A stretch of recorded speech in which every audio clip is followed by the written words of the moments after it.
हाथे परिचारकै परिवृतो मन्दारमालाङ्किलः आगस्त्यायुधपुत्रमित्रसहस्रात्यै स्वकैवाहनैः सन्तुष्टोऽर्चनया मया कृतबलिचाराय वृतो भव।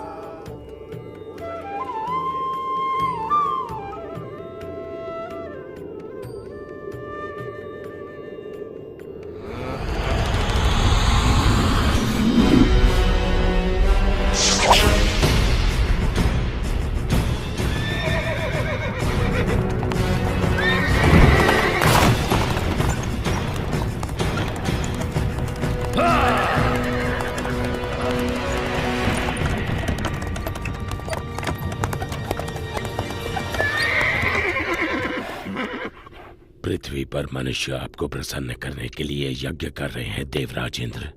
ये ऋणी लोग आपका आभार प्रकट करने के लिए सब तरफ एकत्रित हुए हैं। होना भी चाहिए। इनकी खुशहाली मेरे हाथों में है। इन्हें ज्ञात होना चाहिए कि मैं बारिश का स्रोत हूँ जो इनके खेतों और भंडारों को अन्न से भरती है। संवर्तक, जो लोग मेरे लिए यज्ञ कर रहे हैं उन्हें वर्षा प्रदान करो।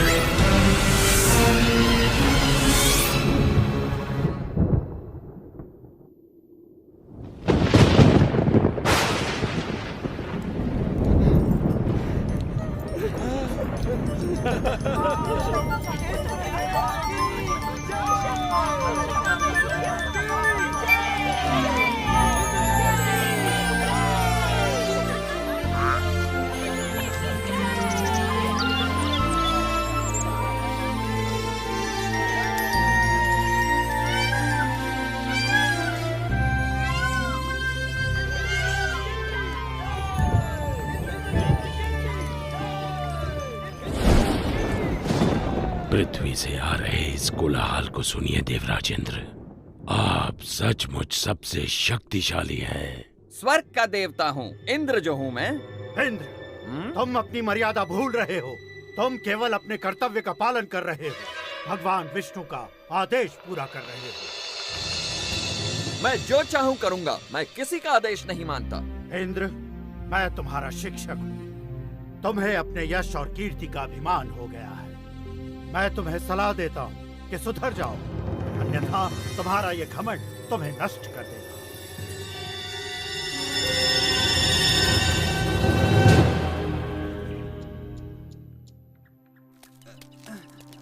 संभाल के ले चलना।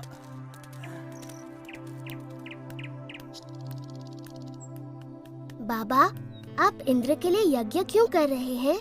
हमें इंद्र को प्रसन्न करने के लिए हर साल ये यज्ञ करना ही पड़ता है ताकि वो हमें बारिश दें।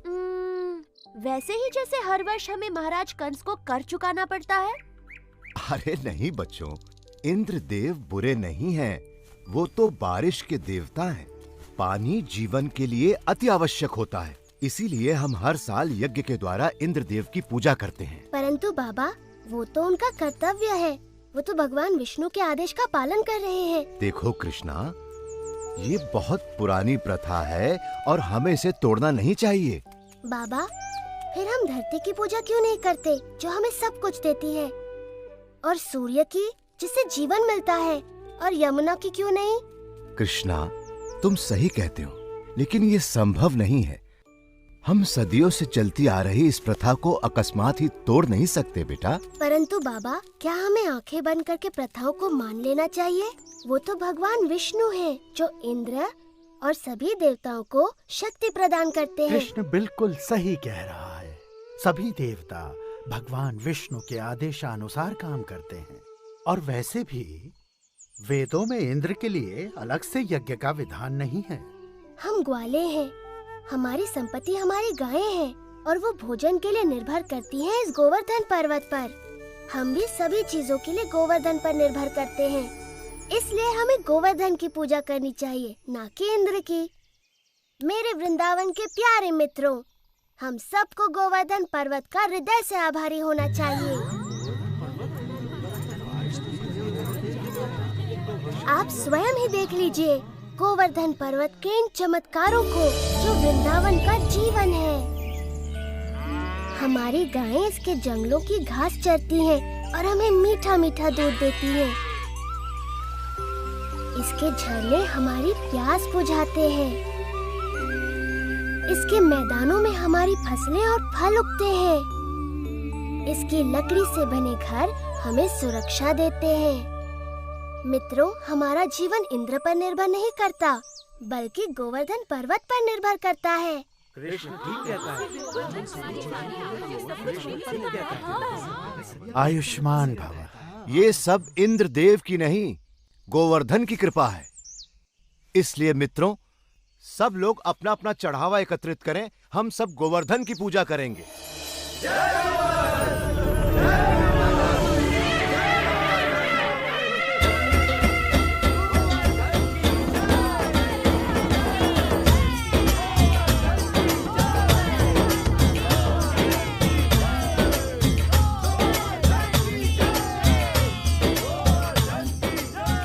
मैं गोवर्धन हूँ। मैं तुम्हारी प्रार्थना से बहुत प्रसन्न हूँ।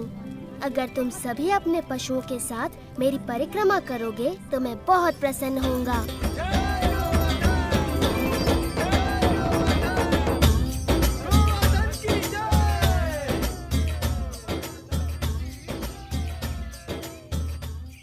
देखो कितनी बड़ी पूजा हो रही है। गोवर्धन पर्वत तो बहुत प्रसन्न हो रहे होंगे मधु। हाँ, गोवर्धन की पूजा करना अच्छी बात है बलराम, परंतु मैं इंद्रदेव को भी कुछ अर्पण अवश्य करूँगा, कहीं बुरा न मान जाए। एक इंद्र के लिए और एक मेरे लिए।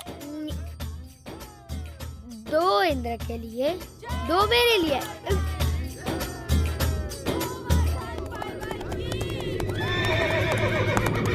देखिए तो, वृंदावन वासी गोवर्धन पर्वत की पूजा कर रहे हैं। ये तो बड़े अचरज की बात है। उनकी ये हिम्मत। मुझे तुरंत इंद्र को सूचित करना होगा।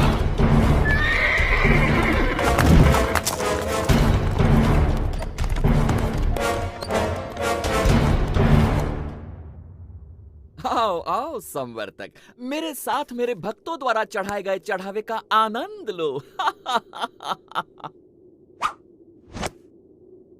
क्षमा चाहता हूँ देवराजेंद्र, परंतु ये समाचार आपको विचलित कर सकता है। अब ये मत कहना कि तुमने गलती से एक और गांव को बाढ़ से भर दिया। ये बात मन से निकाल दो। मुझे डर है कि आप इस समाचार से बहुत क्रोधित हो जाएंगे। देवराज, वृंदावन गांव के वासियों ने आपकी बजाय गोवर्धन पर्वत की पूजा शुरू कर दी है। क्या? गोवर्धन पर्वत की? उन्होंने मेरी पूजा ना करके मिट्टी के ढेर की पूजा की। वो ऐसा कैसे कर सकते हैं संवर्तक, वो भी मुझसे बारिश का उपहार पाने के बाद? ऐसा सुना है कि वो एक नादान लड़के के बहकावे में आ गए हैं। उपहास मत करो संवर्तक। क्षमा चाहता हूँ देवराज, लेकिन यही सच है। नंद के पुत्र कृष्ण ने अपनी चमत्कारी शक्तियों का प्रयोग करके वृंदावन के वासियों को बहका लिया है। अच्छा, उन्होंने मेरा आदेश मानने के बजाय एक नादान की बातों को माना। इन लोगों का दिमाग खराब हो गया है। देखना अब इन पर मेरा कहर बरसेगा। सुनो संवर्तक। जी देवराज। जाओ और वृंदावन को डुबो दो, गोवर्धन के त्योहार को बर्बाद कर दो और वृंदावन के वासियों को इस दुस्साहस की सजा दो।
इंद्र देवता हमसे क्रोधित है, हम कुछ नहीं कर सकते।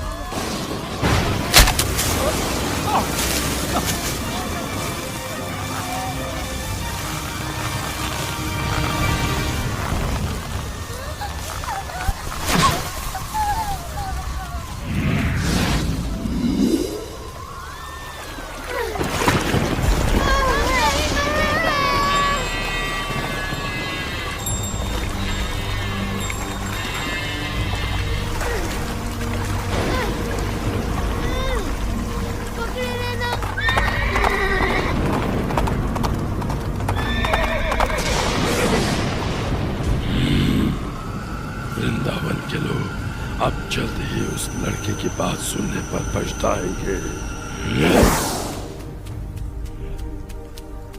इंद्रदेव हम सभी का विनाश करने पर तुले हैं, कुछ करिए नंद महाराज। मेरे प्यारे कृष्ण, मैं जानता हूँ तुम हमारा हित ही चाहते थे, लेकिन तुमने इंद्रदेव को कुपित कर दिया। हमें इसी समय उनसे क्षमा मांगनी चाहिए। परंतु बाबा इंद्र। रुको बलराम, बाबा ठीक कहते हैं। ये सब मेरी सलाह के कारण कष्ट भोग रहे हैं। अभी भी देर नहीं हुई, हम इंद्र से क्षमा याचना कर सकते हैं। रुको, कृष्ण कभी भी हम पे या हमारे वृंदावन पे आँच नहीं आने देगा, कभी नहीं। आपने सच कहा माँ। आप सब के लिए मेरा प्रेम इंद्र की इस दुष्टता से बहुत बड़ा है। वृंदावन की रक्षा मैं अवश्य करूँगा। कृष्णा, मेरे बच्चे।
इतने तूफान के बाद भी ये असंभव है। यदि हम इंद्र के आदेश अनुसार इस छोटे से गांव को तबाह नहीं कर पाए तो वो हम पर कोई दया नहीं करेंगे।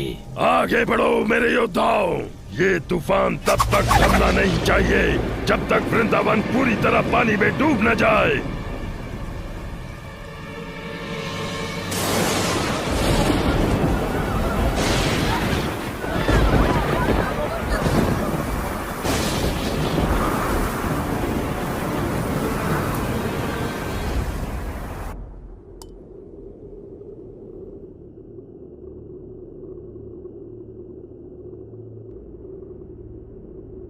देवराज, आओ संवर्तक, बहुत थके हुए लग रहे हो। बैठ जाओ और सब विस्तार पूर्वक सुनाओ। बताओ, क्या तुम्हारे तूफान के बाद भी वृंदावन का कोई चिन्ह बचा है? देवराज, आपके योद्धाओं ने पिछले 6 दिन और 6 रातों से तूफान मचा रखा है, जिसमें आग की तरह बिजली कड़क रही है और घनघोर वर्षा हो रही है। मनुष्य ने इससे पहले ऐसा दृश्य कभी नहीं देखा। अच्छा है, बहुत अच्छा है। अब तक तो वृंदावन पूरी तरह डूब चुका होगा। काश मैं ऐसा कह पाता देवराज इंद्र, लेकिन सच ये है कि हमारे तूफान भी कृष्ण के सामने नहीं टिक पाए। मेरे तूफानी योद्धा एक बच्चे से परास्त हो गए।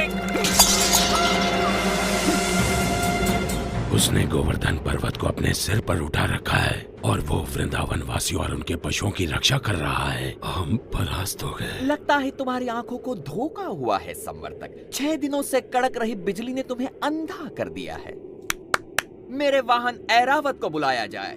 मैं स्वयं वृंदावन जाकर इस चमत्कार को देखना चाहूंगा।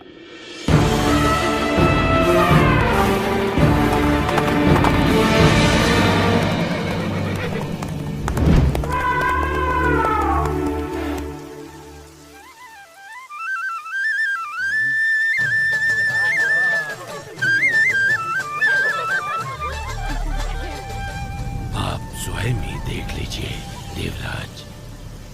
यदि कृष्ण अपने आप को भगवान समझता है तो अब वो ये जान जाएगा कि कौन शक्तिशाली है, वो या फिर इंद्र।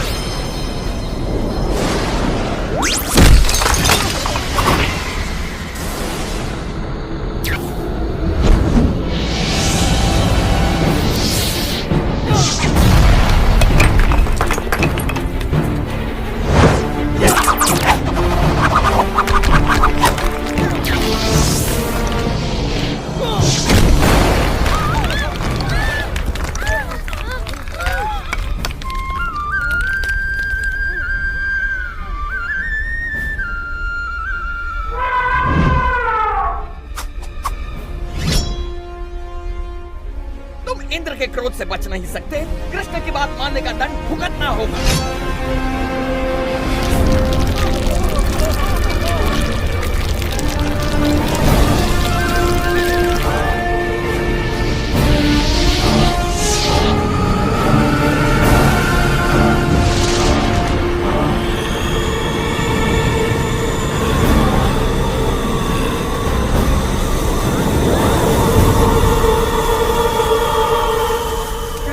कृष्णा हमारी रक्षा करो। इंद्र गोवर्धन पर्वत को नष्ट कर रहे हैं। इंद्र कुछ नहीं बिगाड़ सकते, भय मत करो।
तूफान थम चुका है।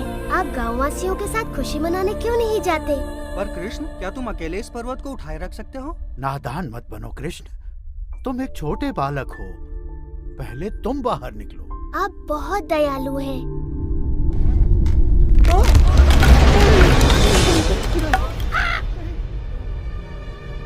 आप सचमुच चाहते हैं मैं पहले चला जाऊं? नहीं, रुको! मुझे छोड़कर मत जाओ!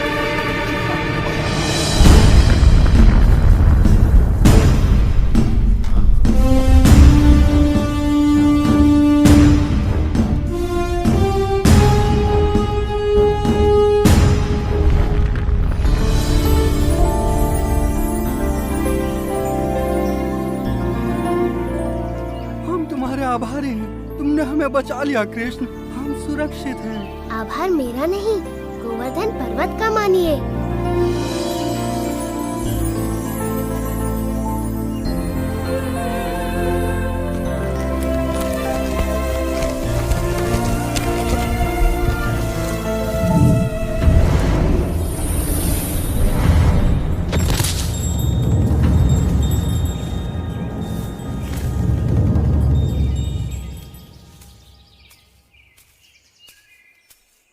देवराज इंद्र, मैंने देखा आप मुझसे कितना स्नेह करते हैं।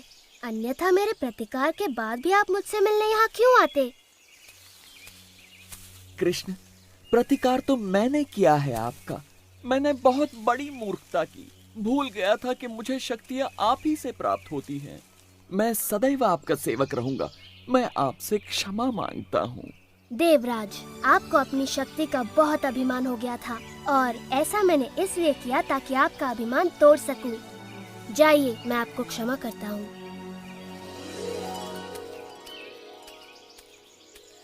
हाँ? इतना असाधारण बालक हमारे साथ यहाँ वृंदावन में रहने आया है। मैं तो बस इतना जानती हूँ कि ये मेरा प्यारा बच्चा है, मेरा दुलारा कृष्णा। कृष्णा की जय हो।